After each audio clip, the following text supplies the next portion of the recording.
ಒಣ ಬೇಸಾಯ ಮಾಡಿಕೊಂಡು ಆರಾಮಾಗಿದ್ದ ರೈತ ಅಧಿಕ ಲಾಭದ ಆಸೆಗಾಗಿ ತೋಟಗಾರಿಕೆ ಬೆಳೆ ಮಾಡಿ ಕೈ ಸುಟ್ಕೊಂಡಿದ್ದಾರೆ.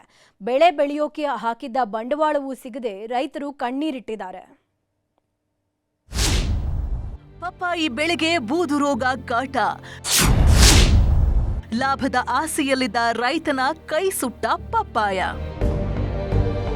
ಪಪ್ಪಾಯಿ ಬೆಳೆದು ಕೈ ಸುಟ್ಕೊಂಡ ರೈತ ಫಸಲಿಗೆ ಬರುವಷ್ಟರಲ್ಲೇ ಪಪ್ಪಾಯಿಗೆ ಬೂದು ರೋಗ ಬಂದು ಬೆಳೆ ಸಂಪೂರ್ಣ ಹಾಳು. ಇತ್ತ ಹಾಕಿದ ಬಂಡವಾಳವೂ ಬರಲಿಲ್ಲ ಅಂತ ರೈತ ಮಹಿಳೆ ಕಣ್ಣೀರು. ಇವೆಲ್ಲ ದೃಶ್ಯ ಕಂಡು ಬಂದಿದ್ದು ಯಾದಗಿರಿಯ ಹತ್ತಿಕುಣಿ ಗ್ರಾಮದಲ್ಲಿ.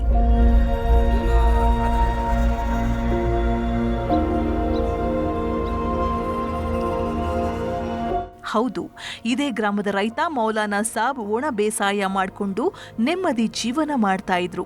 ಆದ್ರೆ ಹೆಚ್ಚಿನ ಲಾಭದ ಆಸೆಗೆ ಬಿದ್ದ ರೈತ ಸಾಲ ಸೂಲ ಮಾಡಿ 3.5 ಎಕರೆಯಲ್ಲಿ ಪಪ್ಪಾಯಿ ಬೆಳೆದಿದ್ರು. ಪಪ್ಪಾಯಿ ಬೆಳೆದು ಫಸಲು ಬರುವಷ್ಟರಲ್ಲೇ ಬೂದು ರೋಗ ಬಂದು ಬೆಳೆ ಸಂಪೂರ್ಣ ನಾಶವಾಗಿದೆ. ಇನ್ನು ರೋಗ ಬಂದ ಬೆಳೆ ಕಾಪಾಡಲು ರೈತ 3 ಲಕ್ಷಕ್ಕೂ ಅಧಿಕ ಹಣ ಖರ್ಚು ಮಾಡಿ ಕ್ರಿಮಿನಾಶಕ ಸಿಂಪಡಿಸಿದ್ರು ಯಾವುದೇ ಪ್ರಯೋಜನವಾಗಿಲ್ಲ. ಫಸ್ಟ್ ಒಂದು 4 ತಿಂಗಳಿಗೆ ಕಿತ್ತೀವಿ, ರೋಗ ಬಂದ್ಬಿಡ್ತು. ಈಗ 2ನೇ ಸಾಲ ಹಚ್ಚಿವಿ, 9 ತಿಂಗಳಾಯ್ತು. ಎಣ್ಣೆ ಗೊಬ್ಬರ ಮಸಾಲೆ ಕಂಡಾಪಟ್ಟಿ ಸಾಲ ತಂದು ಅಮೌಂಟ್ ಹಾಕಿನಿ, ಬೆಳೆದಿಲ್ಲ. ಈಗ ಏನ್ ಮಾಡ್ಬೇಕು ಮುಂದಿನ ವಿಚಾರ? ಗೌರ್ಮೆಂಟ್ ನಮ್ಗೆ ಉಳಿಸಿದ್ರೆ ಉಳಿತೀವಿ, ಇಲ್ಲಾಂದ್ರೆ ಸಾಯ್ತೀವಿ. ರೇಟ್ ಇಲ್ಲ ರೀ. ಯಾವಾಗ 20, 30, 40 ಇತ್ತಂತ ಮಾಡಿ ಈಗೇನಿಲ್ಲ 10, 15, 20 ಅದು ತಗೊಳಕ್ ತಯಾರಿಲ್ಲ ಯಾರು.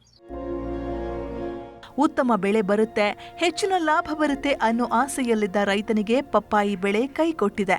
2 ಸಲ ಪಪ್ಪಾಯಿ ನಾಟಿ ಮಾಡಿದ್ರೂ ಬೆಳೆ ಕೈ ಸೇರಿಲ್ಲ. ಹೀಗಾಗಿ ಹಾಕಿದ ಬಂಡವಾಳವೂ ವಾಪಸ್ ಸಿಕ್ಕಿಲ್ಲ. ಸರ್ಕಾರ ನಮಗೆ ನೆರವು ನೀಡಬೇಕು ಅಂತ ರೈತ ಮಹಿಳೆ ಕಣ್ಣೀರಿಟ್ಟಿದ್ದಾರೆ. ಮೊದಲೇನ್ ಮಾಡಿರ್ನ ಲಾಸ್ ಆಗ್ಯದ್ರಿ, 2 ಲಕ್ಷ ಲಾಸ್ ಆಗ್ಯದ. ಈಗಿನ 3 ಲಕ್ಷ ಲಾಸ್ ಆಗ್ಯದ. ನಾವ್ ಎಲ್ಲಿಗೆ ಹೋಗ್ಬೇಕು? ಬಡವ್ರು ಎಲ್ಲಿ ಬದುಕ್ಬೇಕು? ಎಲ್ಲಿಗೆ ಹೋದ್ರೆ ನಮ್ಗೂ ಏನಾಗು ನೀವೇ ಪರಿಹಾರ ಕೊಡ್ಬೇಕು. ರೇಟ್ನೇ ಇಲ್ರಿ.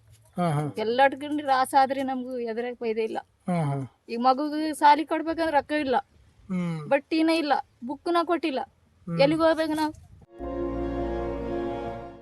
ಒಟ್ನಲ್ಲಿ ಒಣ ಬೇಸಾಯ ಮಾಡಿಕೊಂಡು ನೆಮ್ಮದಿಯಾಗಿದ್ದ ರೈತ ತೋಟಗಾರಿಕಾ ಬೆಳೆ ಬೆಳೆದು ಕೈ ಸುಟ್ಟುಕೊಂಡಿದ್ದಂತೂ ವಿಪರ್ಯಾಸ.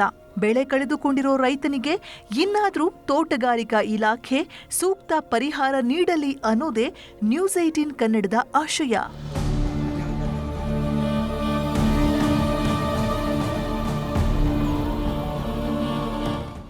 ಗಣೇಶ ಮಾಲಿ ಪಾಟೀಲ್, ನ್ಯೂಸ್ 18